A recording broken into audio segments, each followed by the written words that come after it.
ने सदाम हुसैन से क्लियरली कहा कि तुम सिर्फ अमेरिका के कहने पर इस जंग में मासूम मुसलमानों को शहीद कर रहे हो, जिसका सदाम हुसैन ने कज़ाफी को बहुत ही सख्त जवाब दिया। सदाम हुसैन ने कज़ाफी की तरफ मैसेज कि इस जंग में हमारे मरने वाले तो जन्नत जाएंगे, लेकिन ईरान के मरने वाले बिल्कुल तुम्हारे बाप की दोज़ख की आग में जलेंगे। अब किसी के बाप को ऐसे गाली दी जाए, इसे तो कोई आम इंसान भी बर्दाश्त नहीं कर सकता। और फिर कद्दाफी तो कद्दाफी लिबिया से ईरान की मदद के लिए गन्स और डॉलर्स बेचने लगे, जिसके बाद ईरान कद्दाफी की मदद से सदाम हुसैन से ये जंग जीतने। ये देखकर सदाम हुसैन के उस जमाने में दोस्त अमेरिका उसे बचाने के लिए इस जंग में कूदा। अमेरिका ने ईरान को डराने के लिए अपने बड़े बड़े जंगी जहाज ईरान के बॉर्डर पर लाकर खड़े कर दिए। यहाँ तक कि अमेरिका ने एक बार ईरान के एक पैसेंजर जहाज को भी अपने मिसाइल से उड़ा दिया और 300 इनोसेंट लोगों को शहीद कर दिया। लेकिन अजीब बात यह है, जैसे ही अमेरिका ने ईरान का जहाज तबाह किया, उसके कुछ ही अरसे बाद इसी जहाज का बदला लेने के लिए अमेरिका का भी एक पैसेंजर प्लेन उड़ा दिया गया। अब इस जहाज के गिरने के बाद जब इसकी इन्वेस्टिगेशन की गई तो पता चला कि इस जहाज को गिराने का मास्टरमाइंड एक लिबियन प्रोफेसर है। Al-Basit al-Megrahi carried out Mr. Gaddafi's orders. जिसके बाद अमेरिका ने इस जहाज का सारा इल्जाम मुअम्मर कद्दाफी पर। Gaddafi personally ordered the bombing. क्योंकि इस जहाज के गिरने से पहले भी कज़ाफी ने कुछ ऐसी हरकतें की। लंदन में एक बार लिबिया की एम्बेसी के सामने कुछ लोगों ने कद्दाफी के खिलाफ प्रोटेस्ट किया, जिसे देखकर एम्बेसी के अंदर से कद्दाफी के लोगों ने लंदन में लोगों पर फायरिंग करना शुरू किया, जिसमें एक ब्रिटिश पुलिस ऑफिसर भी मार दी। Yvonne Fletcher went down, dying. और आखिर जर्मनी में अमेरिकन आर्मी पर बम हमले के बाद Bomb killed an American soldier and injured hundreds. America ने कज़ाफी को सबक सिखाने का फैसला किया। अचानक American president Ronald Reagan TV पर आए और पूरी दुनिया के सामने कज़ाफी को एक पागल कुत्ता कहा। Mad dog of the Middle East. इसी के साथ कज़ाफी को मारने के लिए अमेरिका के फाइटर जेट्स रवाना किए। इन जहाजों ने फुल स्पीड जाकर कज़ाफी के पैलेस और महलों को मिसाइल से उड़ा दिया। इन हमलों से कज़ाफी की छोटी सी अडॉप्टेड बेटी हाना कज़ाफी शहीद हो गई। अब कज़ाफी तो बच गया, लेकिन अमेरिका ने कज़ाफी की कमर तोड़ने के लिए लिबिया पर बड़े बड़े सैंक्शंस Or military sanction. जिसके बाद अमेरिका के डर से दुनिया का हर मुल्क अपने आप को कज़ाफी से दूर करने लगा और लिबिया की इकोनॉमी तेजी से नीचे गिरने लगी। अब कज़ाफी के इन मुश्किल हालात में दुनिया में सिर्फ एक लीडर ने कज़ाफी को सपोर्ट किया, जिसका नाम था नेल्सन मंडेला। नेल्सन मंडेला ने अपनी स्पीच में क्लियरली कहा कि जब हमारे ऊपर बुरा वक्त था, पूरी दुनिया में सिर्फ कज़ाफी ने हमें सपोर्ट किया। Colonel Gaddafi support our struggle to the hilt. तो अब इस मुश्किल टाइम में हम अपने भाई कज़ाफी का साथ कभी नहीं छोड़ेंगे।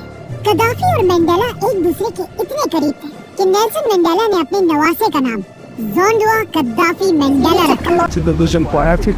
लेकिन मंडेला के सपोर्ट के बाद भी लिबिया की इकोनॉमी अमेरिका के सैंक्शंस की वजह से तेजी से गिरती रही, लेकिन कज़ाफी को इस सब की कोई परवाह नहीं थी। कज़ाफी को अमेरिका के सैंक्शन से ज्यादा एक और चीज की टेंशन थी। मुअम्मर कद्दाफी आहिस्ता आहिस्ता बूढ़ा हो रहा था और उसके बुढ़ापे का असर उसके चेहरे पर साफ साफ दिख रहा था। इस मसले को हल करने के लिए कज़ाफी ने अपनी प्लास्टिक सर्जरी के लिए पूरी दुनिया से डॉक्टर्स अपने घर बुलाए, जिसमें ब्राजील, इटली और इवन पाकिस्तानी डॉक्टर्स भी इन डॉक्टर्स ने मिलकर सीक्रेटली कज़ाफी के घर के अंदर उसके चेहरे की प्लास्टिक सर्जरी की। लेकिन ये एक बहुत बड़ा ब्लंडर था। कज़ाफी के साथ बिल्कुल वही हुआ जो माइकल जैक्सन के साथ हुआ था। कज़ाफी का चेहरा जवान होने के बजाय और भी ज्यादा बिगड़ गया। देखा आपने लापरवाही का नतीजा है। जो एक बहुत ही बड़ा मसला था, क्योंकि कज़ाफी को सबसे ज्यादा अपने लुक्स और पर्सनैलिटी की परवाह होती थी और अपने आप को बाकी सारे लीडर से डिफरेंट दिखाने के लिए कज़ाफी बार बार अजीब अजीब हरकतें करता था। जब भी कज़ाफी किसी दूसरे मुल्क का दौरा करता था, वहाँ वो किसी होटल या घर में रहने के बजाय खुद अपना टेंट लगाकर उसी में रहता था। कदाफी दुनिया के हर लीडर के साथ इसी टेंट में बैठकर मीटिंग्स करता था। यहाँ तक कि एक दिन कदाफी ने अमेरिका में डोनाल्ड ट्रंप की जमीन पर अपना टेंट लगाया। On Donald Trump's property. यहाँ से ट्रंप और अमेरिका के लोगों ने मिलकर बहुत ही बेइज्जती से कदाफी को वहाँ से निकाल दिया। इससे भी अजीब बात ये थी, कदाफी ने अपनी हिफाजत के लिए 400 फीमेल बॉडीगार्ड्स की एक फौज बनाई थी, जिन्हें उनकी ताकत से ज्यादा उनकी खूबसूरती देकर सेलेक्ट किया जाता था। जो भी लड़की कदाफी की इस फौज को ज्वाइन करे, उसे पूरी जिंदगी शादी करने की इजाजत नहीं होती थी। ये लड़कियां कदाफी को डिफेंड करने के लिए हर वक्त उसके पास खड़ी रहती थी और कदाफी का कहना ये था कि मैं इन फीमेल बॉडीगार्ड से दुनिया को अरब औरतों की आजादी दिखाना चाहता हूं। ये लड़कियां कदाफी के साथ इतनी लॉयल थी कि एक ने तो कदाफी को बचाने के लिए अपनी जान भी कुर्बान की। और ये सब तो कुछ भी नहीं। इसके बाद कदाफी ने अपनी जिंदगी की सबसे चीप हरकत की। एक दिन कदाफी अपने गार्ड के साथ इटली का दौरा करने गया और इटली पहुंचते ही कदाफी ने ऐलान किया कि मैं इटली की आवाम को अपने रिलीजन इस्लाम की दावत देना चाहता हूँ। जिस पर इटालियंस ने कहा ठीक है, हम आपके लिए लोगों को जमा कर देते हैं। लेकिन कदाफी ने कहा नहीं, मैं हर अहले गैरे को दावत नहीं देना चाहता। मैं सिर्फ 18 साल से 35 साल की लड़कियों को इस्लाम की दावत देना चाहता हूँ, जिनका कद लंबा और रंग बिल्कुल गोरा। कदाफी के ऑर्डर्स के मुताबिक उसके ऑफिसर्स इन लड़कियों को पार्टी की लालच देकर जमा करने लगे और उन्हें बताया गया कि फुल तैयार होकर आना, क्योंकि एक बहुत बड़ी पार्टी होगी। जो लड़कियां कदाफी के रिक्वायरमेंट्स पर पूरा नहीं उतरती, उन्हें होटल के गेट से ही वापस कर दिया जाता था। इस तरह कदाफी ने 200 इटालियन लड़कियों को इस्लाम की दावत दी।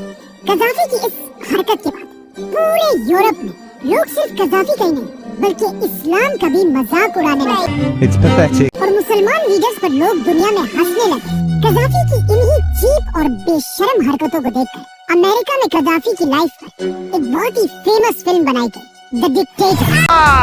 America!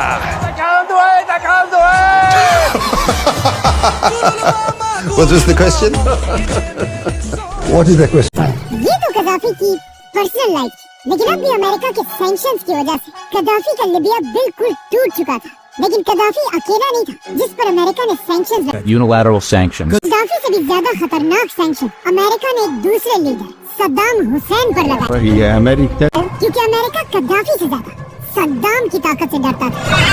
इसीलिए अमेरिका सैंक्शंस के साथ साथ सद्दाम हुसैन पर एटम बम के झूठे इल्जाम लगाने लगा, Is reconstituting its nuclear weapons program. जिसके बाद आखिर अमेरिका के प्रेसिडेंट जॉर्ज बुश ने टीवी पर आकर Fellow citizens, Saddam Hussain Saddam Hussein, और उसके बेटों के पास his sons, सिर्फ 2 दिन का टाइम है कि वो इराक को छोड़कर भाग जाए, leave Iraq within 48 hours. वरना अमेरिका उन्हें खत्म कर देगा। Will result in military conflict.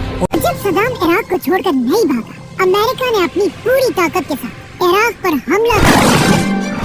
Military operations to disarm Iraq. इस हमले में अमेरिका ने सद्दाम के बेटों, पोतों और पूरे खानदान को मार दिया और काफी अरसे तक ढूंढने के बाद उन्होंने आखिर सद्दाम हुसैन को भी गिरफ्तार कर लिया।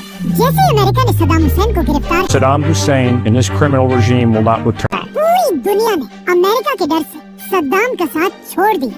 लेकिन अब जब कोई भी सद्दाम की मदद के लिए तैयार नहीं था, यहाँ पर सद्दाम का पुराना दुश्मन उसकी मदद के लिए आया, मुअम्मर कद्दाफी। जैसे सद्दाम को अदालत के सामने पेश किया गया, कद्दाफी ने अपनी इकलौती बेटी आयशा कद्दाफी को लिबिया से इराक में सद्दाम का केस लड़ने के लिए भेजा। आयशा कद्दाफी ने सद्दाम के लॉयर्स के साथ मिलकर उसे अमेरिका से बचाने की बहुत कोशिश की, लेकिन जब उन्हें पता चला कि अब उनके पास कोई और रास्ता नहीं, सद्दाम को फांसी होकर रहेगी, तो उसने सीधा ये खबर लिबिया में अपने बाप कद्दाफी तक पहुंचाई। लेकिन कद्दाफी ने हार नहीं मानी। कद्दाफी किसी तरह अपने सीक्रेट नेटवर्क को यूज करके सद्दाम हुसैन के जेल तक पहुंचा और उसने सद्दाम हुसैन के जेल के बाहर अमेरिकन गार्ड्स को बहुत सारे पैसों की लालच देकर सद्दाम हुसैन को वहां से फरार करने की कोशिश की। लेकिन कद्दाफी के इन सारे प्लान्स का किसी तरह इराक के जजेस को पता चला, जिन्होंने मजबूरन सद्दाम की फांसी को, जो काफी अरसा बाद होनी थी, उसे आगे करके फौरन सद्दाम हुसैन को मौत की सजा सुनाई और सद्दाम हुसैन को मार दिया गया। सद्दाम को मारकर अमेरिका ने इराक को तबाह और बर्बाद कर दिया, जिसके बाद कुछ ही सालों में इराक में 1 मिलियन लोग मारे गए। जिसकी वजह से लोग अमेरिका से इतनी नफरत करने लगे कि जब अमेरिका का प्रेसिडेंट बुश पहली बार इराक विजिट करने गया तो वहाँ उसे सबके सामने जूते मारे। What if the guy threw a shoe? By the way, जिस बंदे ने ये जूते मारे थे उसे भी उसके बाद गिरफ्तार कर लिया गया और उस पर बड़े बड़े केसेस बनाए गए। लेकिन अगेन इस बंदे की मदद के लिए भी एक बार फिर कद्दाफी पहुंचा और कद्दाफी की बेटी आयशा कद्दाफी ने इस बंदे को अमेरिका के सदर पर हमले के बाद बचा लिया।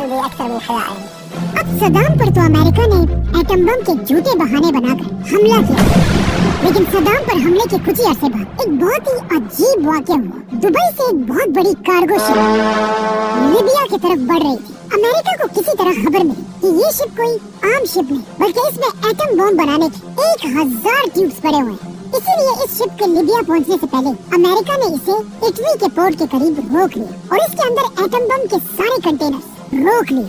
अब तक अमेरिका एटम बम के सारे इल्जाम सदाम हुसैन पर लगा रहा था।